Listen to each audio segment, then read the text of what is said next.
This morning we've got Eric Pinkerton from Hivint, a Trustwave company, now an Optus company as well, moved from Singtel. He's suffering a bit of an identity crisis, but many of you have probably already seen and know Eric from cutting up the rug at many conferences around the country. So if everyone could please welcome Eric. Thanks, Voldemar. You hear me? Tough. Okay. So when I submitted this paper, in truth, I didn't really fully know what this talk was going to be and where it was going to go. So it's been an interesting journey, and it's been a very different one for me. So hopefully you enjoy the ride. So let's dive in. So the first thing I noticed when I went to conferences and started seeing presentations about risk is that for some reason all risk people are obsessed with aircraft and planes, and they talk about planes and plane crashes and black box recorders. I never really figured out quite what that is, but I think it leads to a style of thinking about risk that is essentially that your business is an airplane and risk is a mountain, and you need to steer around the mountain or over the mountain, and that's how we avoid the risks. And I think that it's kind of not quite right. What I want to talk about today is risk appetite, but before I do that, I'm going to give you a little bit of a primer on risk, and I'll flick through it pretty quickly because I'm assuming that everyone has a reasonable understanding of it. Anyone recognize that mountain, by the way? That's Toblerone Mountain. Toblerone Mountain. Just kidding. So I tend to think about risk a bit like this. So your business is a ship, and the ocean is risk. And maybe you're a pirate, maybe you've got one eye because pirates have a particularly high risk appetite. And risk people are coming to you saying, well, in order to remove the risk, we need to take the boat out of the ocean and put it on high ground. And you'll kind of, hang on a minute, if I take my boat out of the ocean and put it on high ground, now what I've got is a sloping warehouse with crappy access. Your business needs to be enveloped by risk in order to do what it does. And managing the risk isn't about just removing it. It's about, thinking about life jackets and training and the journey and the type of journeys you're going to make and the type of vessel you have and whether it's fit for purpose on the type of journey you're going to make.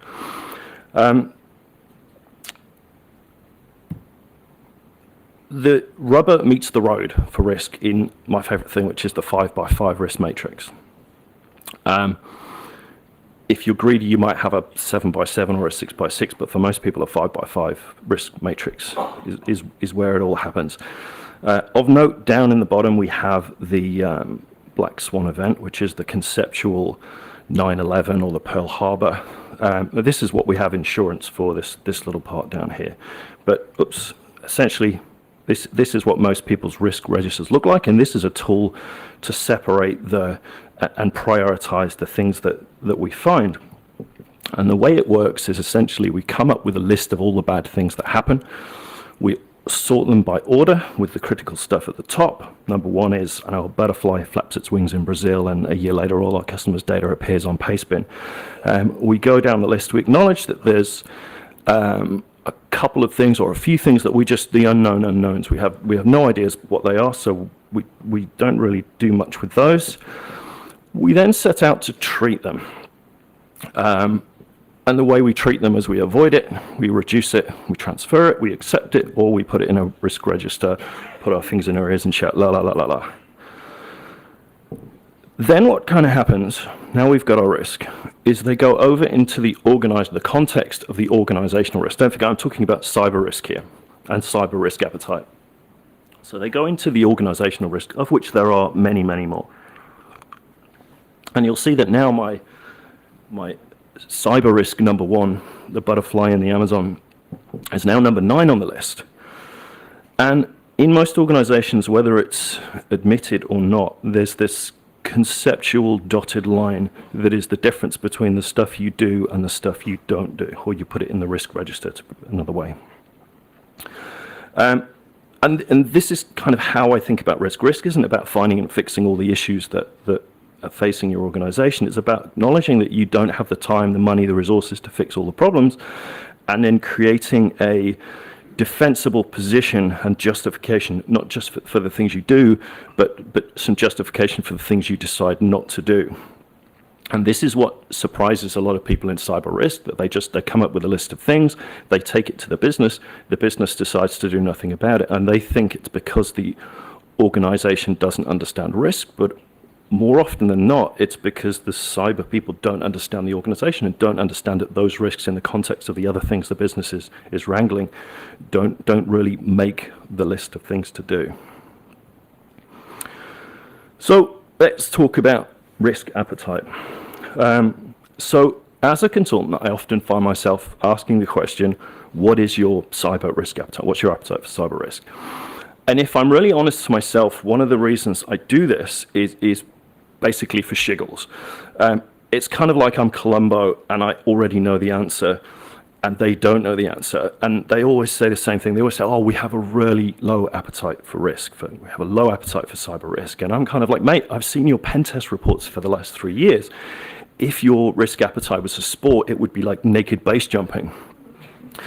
So here we are, that we band around this concept of risk appetite, and there seems to be a very frequently disparity in the risk appetite that organizations think they have, and don't forget, I'm talking about cyber, and what it actually looks like in truth, or what I see through my jaded glasses, or my embittered view.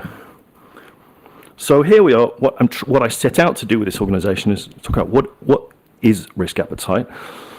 What is my risk appetite as an organization? Okay, wow. What should it be? And ouch, how can I change it? How can I modify it? So if you've seen me talk before, you'll know that I'm a big fan of analogies. I like to come up with a nice, easy to understand analogy, take it out of into that space, play with it, and then drop it back in. My colleague in Perth likes to call this knowledge scaffold, kind of ironically. So I think that a nice analogy for risk appetite, in order to understand it, is the concept of shrinkage in retail. So we all know about shrinkage. Essentially, if you're a shopkeeper, the stock you purchased, the stock minus the stock you've sold, minus the stock that you've spoiled, and minus the stock you still have is shrinkage.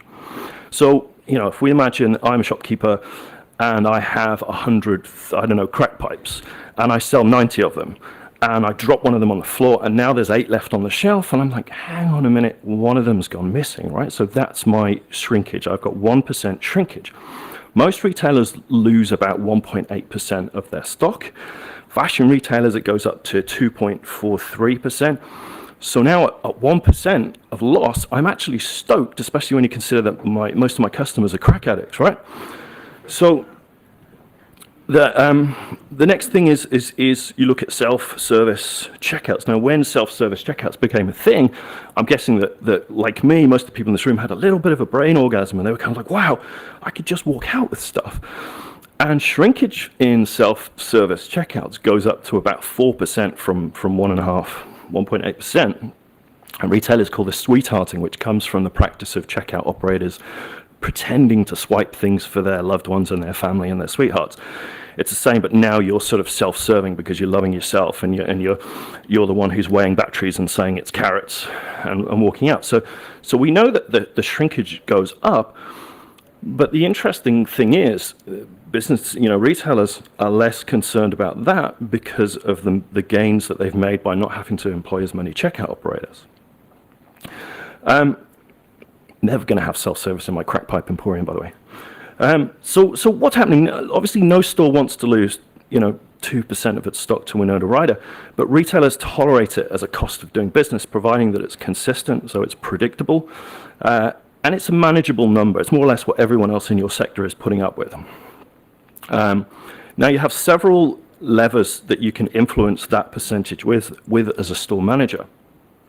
You've got CCTV, you've got store detectives, you've got alarm systems and with die packs, security guards. In the UK, we have the most effective measure of all for shoplifters is cardboard policemen, bizarrely.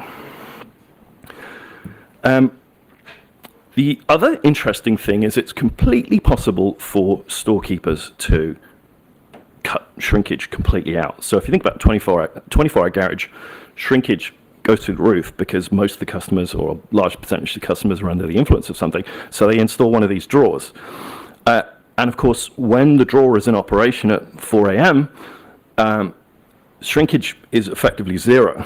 But the trade-off to that is that sales also drop round. And I know this because I'm a very romantic person and I sometimes like to buy flowers for my wife, but I'm far less likely to buy flowers for my wife at 4 a.m. from the 24-hour garage if the attendant's going to shove them through the drawer, because my wife's probably already mad at me and it's not going to help if I give her some flowers that have been through the drawer.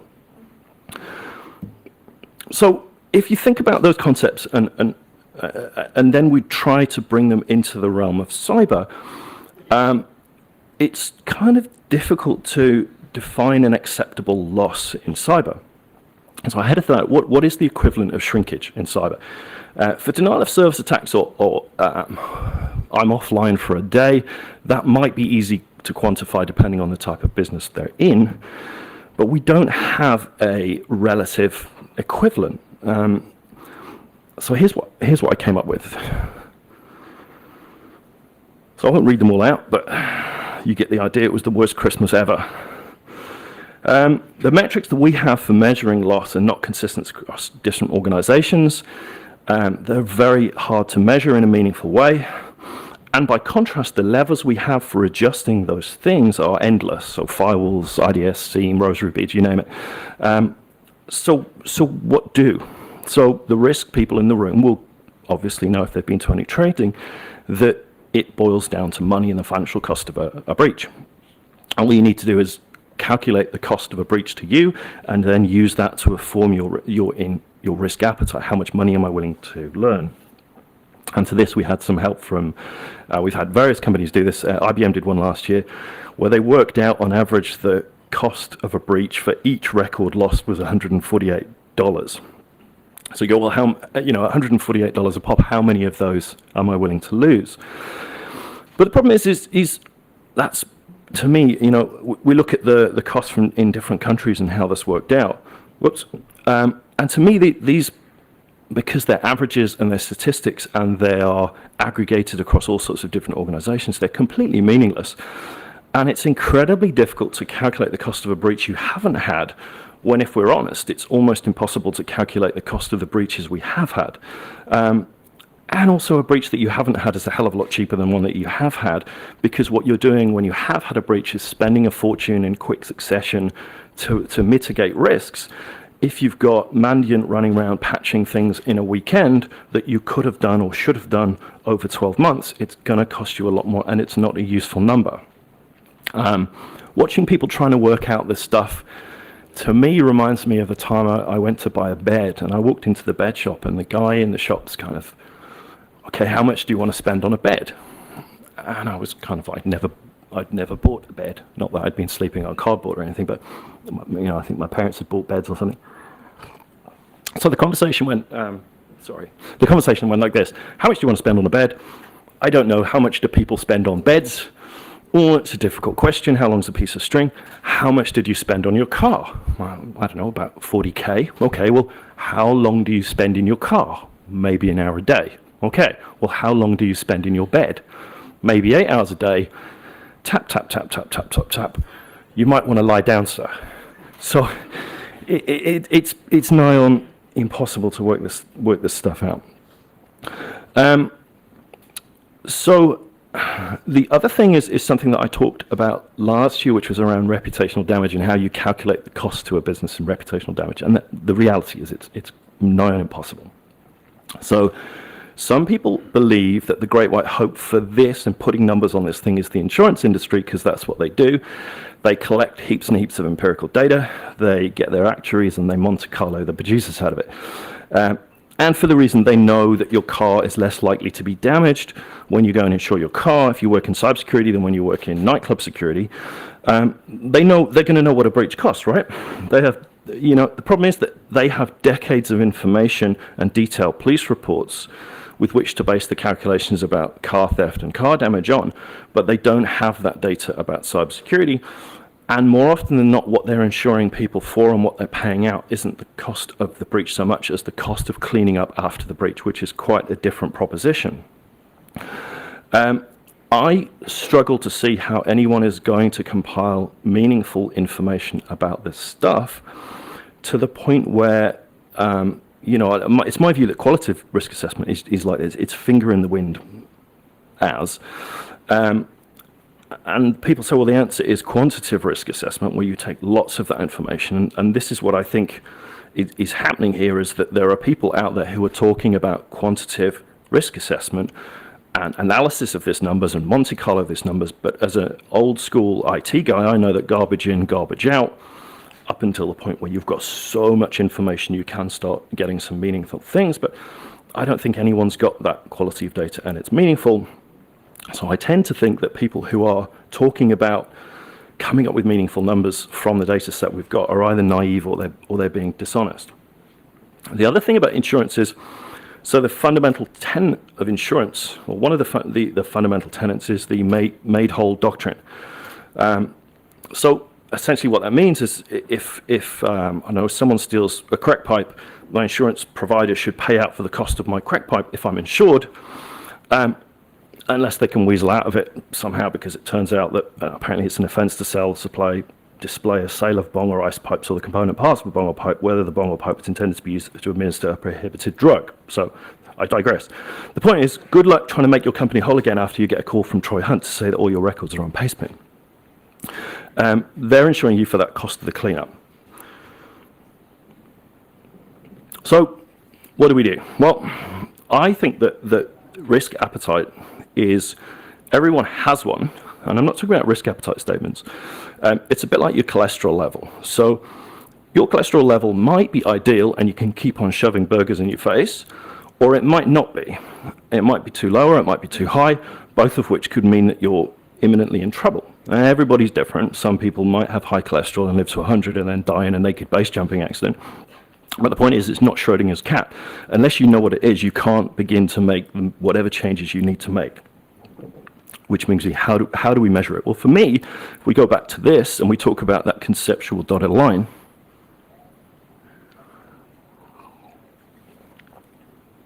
excuse me, that is effectively your appetite for risk manifest. That is the difference between the stuff you do and the stuff you don't. And the higher or lower that line is on in your organization, that is a real strong indicator of what the effective risk appetite is. And any levers that you can use to move that up or down is worthy of consideration. So things that I've seen used is effort. So we sort things by risk, and we go, well, we've only got enough money to do these things, so these are the things we're going to do. Sometimes if you reorder it by the amount of effort it takes to fix it, you can knock off something that's much lower on the list because it's only effectively a day's work. The other thing that someone was talking to me the other day that I found quite interesting was the speed of risk. So resorting these things, rather than just looking them through the lens of risk, is breaking that out into the dimension of how fast things happen, and see if that gives you some more justification for doing some other things or changing things a little bit around. The other thing that I think you could use is the risk matrix. So if you remember this, it's effectively a heat map, right? And what it's there for is to try to get consistency in the way you're treating those things. And you can completely tailor your risk matrix for your organization. It's a kind of one-shot deal. You can't be doing this dynamically. Bearing in mind that risk appetite is something that will change over time and through different phases of your business. So to prove the point that you can tailor a risk matrix, what I did was I put together a high risk, there we go. So high risk appetite, low risk appetite. Risk appetite goes up, risk appetite goes down, risk appetite goes up, risk appetite goes down. To further prove my point, I invented a risk matrix for the Australian psyche, which kind of is being used in a lot of the top organizations in Australia now, I'm pleased to say. By contrast, there's the British one. I asked my boss what he thought about risk appetite statements, because odds are, if you're thinking about risk appetite, it may be that the business has come to you and said, hey, we need a cyber risk appetite statement. And this is what he said off the top of his head, which I thought was gold, so I've included it here. It's a sort of make-believe way of pretending that you're setting an acceptable threshold for how much risk you're willing to take on. And to prove that point, I went out and I searched for risk appetite statements. So you can Google companies' annual reports that often include these things, and had a look at some of them. And what I found was that mostly they were generally just PR fluff and nonsense. So the company will only tolerate low to moderate gross exposure. Company is not willing to accept risks that compromise our ability to process merchant transactions. The bank has a very low appetite for damage to bank.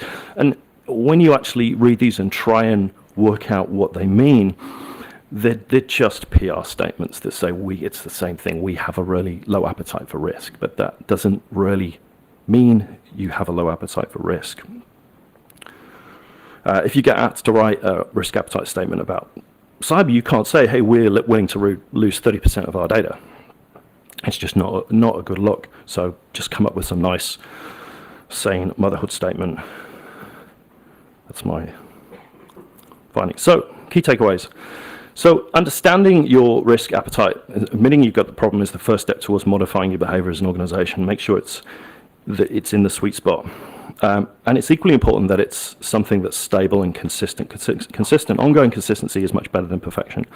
Don't forget that they're not necessarily static and change over time. It's not what you think it is or what you say it is. It's coded into the DNA of what you do and the people you work with do, and more importantly, what you choose not to do.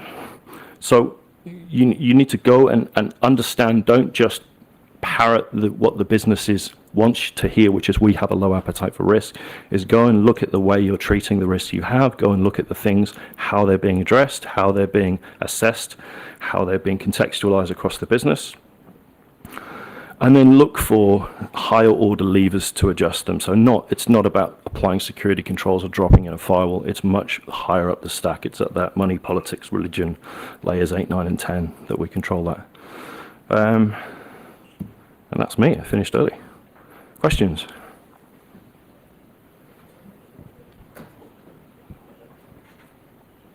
Goodness, no questions from anybody in the room. Stunned silence. That's what I'm hoping I'm stunned as well. How long did it take you to develop those risk appetite matrices? Too long. My question is about, in your one of your slides talked about what to record in the risk register and what you should do something or record. The treatments. So my question was, are you saying that even for the ones that you do something, you don't put them in the risk register?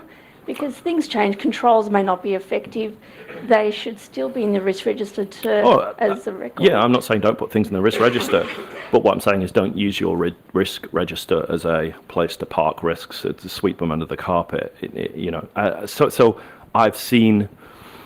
I guess what I see is when you start having things in place that get measured, that over time what happens is you stop measuring the management of those things and start managing the measurement of those things. So I had a customer once where I gave them a risk assessment and they came back to me and said, hey, you've given us a medium risk for this. Can we swap that medium for 2 lows? Because if it's a medium, we have to escalate it and that's really awkward for us. Can you break it down into smaller components?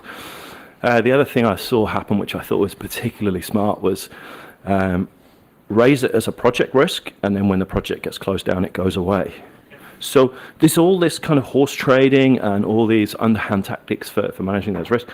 And what they equate to is an increased risk appetite because there isn't that consistency. You've got people, sometimes you have people lower down in an organization that are accepting risks that actually are way beyond their pay grade. So you might have someone decide that their project risk is fine, it's their project, they're going to accept it. But when bad things happen, customers who have their data appear on Pastebin don't necessarily understand that it was a project risk rather than a business risk, and they come blame the business.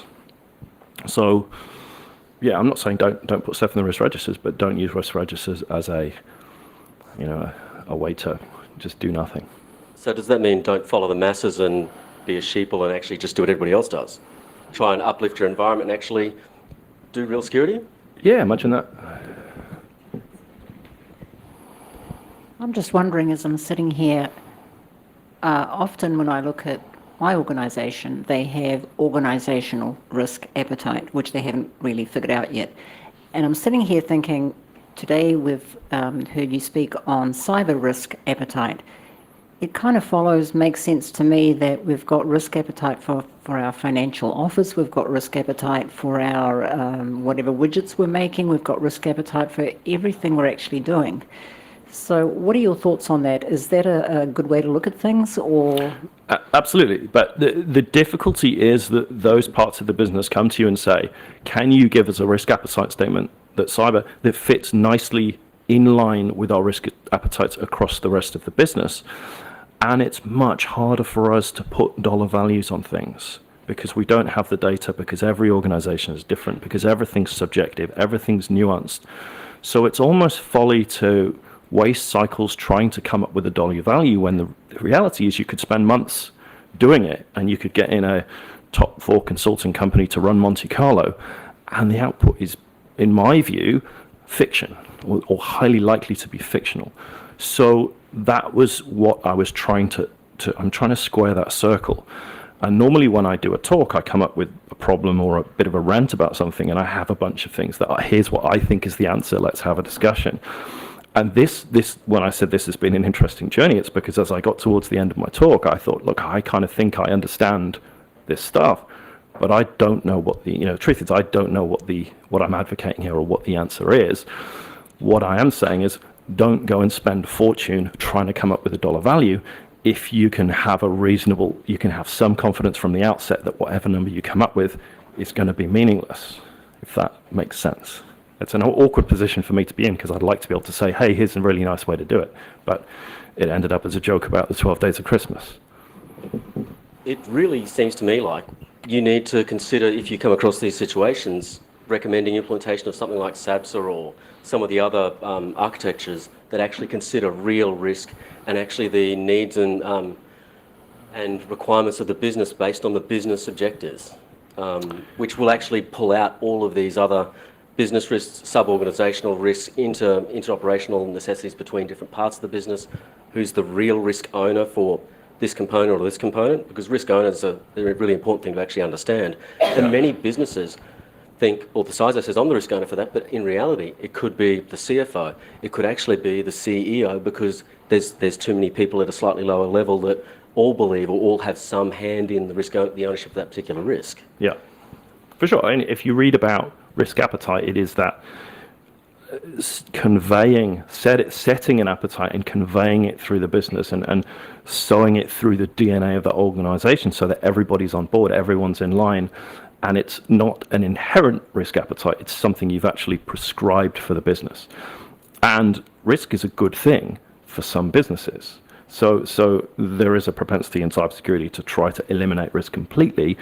And the danger then is it's a drag coefficient on your business because you're pushing it too hard. That's a business risk in itself, because the risk to eliminate it completely means you're actually putting a great risk on the financial means of the organisation, and the organisation may go under by overspending in this area rather than another area. Yeah. One of the ideas I had when I was working on this talk was to, as a bit of a gift for all the people who've attended, was to come up with some risks that I could give you about the risks of not having an appropriate risk appetite in cyber, and what the likelihood and the consequence of that would be. But I just ended up feeling it was a little bit unfair to have you all walk away with 3 more risk for your risk register. And it also became a little bit meta and a little bit Inception. This entire subject space can be very meta and gets unpacked and unravelled. We've still got plenty of time if there's any other questions.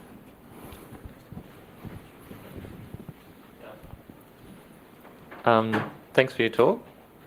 The question is, it's more of it's a question. If you had any thoughts about risk accountability, you sort of touched on risk owners then, and to me that can be really challenging to figure out who actually is the risk owner and who's accountable for this risk, because the nice idea is someone will be accountable for this and then they'll take action on it. Yep. But it can be a little bit more challenging in practice. At the end of the day, accountability lies with the risk owner. And the risk owner may delegate operational components to that risk, but you tell me to do this for you, you're responsible to make sure it actually happened, or at least it meets your requirements. You may engage a third party to audit that. Or we might have an SLA whereby if I fail, you can bill me for it, you can sue me for it, but at the end of the day, you're still accountable. It's your business risk, it's your department's operational risk ownership area, even though you might outsource the IT department or some specialist app development group. That's my understanding of that particular scenario. Yeah, no, well, to me, it's having spent some time researching what happens after a breach. It's who has skin in the game, who's going to get, who's going to end up driving Uber after this all comes out in the press, and how do people behave as a result of that hanging over them, and is that good for your risk appetite or bad? But the best thing to actually understand where that belongs before you actually have that breach rather For sure. than after. Yeah, that's the secret. So yeah, the cost of a breach you don't have is a lot cheaper than the ones you do. Oh dear. Here you go, still. Right roll. No, that's fine. Eric, I mean, the risk owner is the one who ends up driving Uber at the end of it, as you say, when they get sacked. But surely all risk is the board's ultimate responsibility, and that guy driving Uber is just the scapegoat. So Yes. how do you stop that? Yes, defensible Without position. gunfire. Defensible position for the things you choose not to do. The reality is it's difficult to avoid if you're in that position and you're going to be made a scapegoat of. You might want to think about that when you take those types of roles or when you negotiate the package for those types of roles, if it's that type of company, organization. What I saw when I did research into that is that even though there was a propensity for big companies to fire people after the fact, that in itself didn't help the share price. In fact, in many cases, the share price continues to drop after those people are sacrificed, which might mean that as we get more maturity in this space, which is something that's happening organically, you're less likely just to be thrown under the bus when that happens. And we're all on this big maturity journey. The US is way ahead of everyone else because Sarbanes-Oxley has meant that they have lots more CISOs and lots more CISOs. The first generation of CISOs literally were told, come and stand by this altar, put on this robe and don't touch anything. Now we're actually getting people who are empowered to make changes and do things and are now able to understand these things. But I maintain that a lot of the rhetoric in cyber is the board doesn't understand cyber. We need to get people on the board who understand cybersecurity. And I've been saying all along, actually, you need to get people in cyber who understand the board and understand the business because, an analogy I'm fond of is if you imagine a cyber security guy in a hospital running around going, hey, we've got vulnerabilities on the servers, this is really bad. Whereas the risk officer is running around going, hey, we've got asbestos in the children's ward. So which one is going to play out worse in the media? So in the context, actually get on and fix that before you worry about the service. And that's what's hard for people in cyber sometimes because we are a bit blinkered. Well, this is translating that risk into what the realised implication is going to be and actually speaking at the board level. Yep. I was going to reach back to your point before about CISOs. 9 times out of 10, when there's a massive issue, a massive breach, and the CISO could actually be thrown under the bus as the scapegoat, it's actually worse for the organisation because they're the people with the actual knowledge. They'd learn from this issue, that actually then perform better in the organisation, and you might actually find that the issue was actually further upstream, or a lack of management understanding up and down the street. Yeah. Remember when after the dot-com bubble burst, people who'd started startups that had failed were a hot commodity because people were mature enough to realise there was a lot to be learned from the people who'd failed. What doesn't kill you makes you stronger, and maybe that's the next evolution for CISOs is that actually people that have been sacked actually then become instantly employable because they're lessons learned. Who knows? We'd all rather not fail fast, fail early, but if we do fail fast, fail early, maybe we improve. Oh, well, if we have no further questions, could everybody please thank Eric Thank you. for a very thought-provoking talk.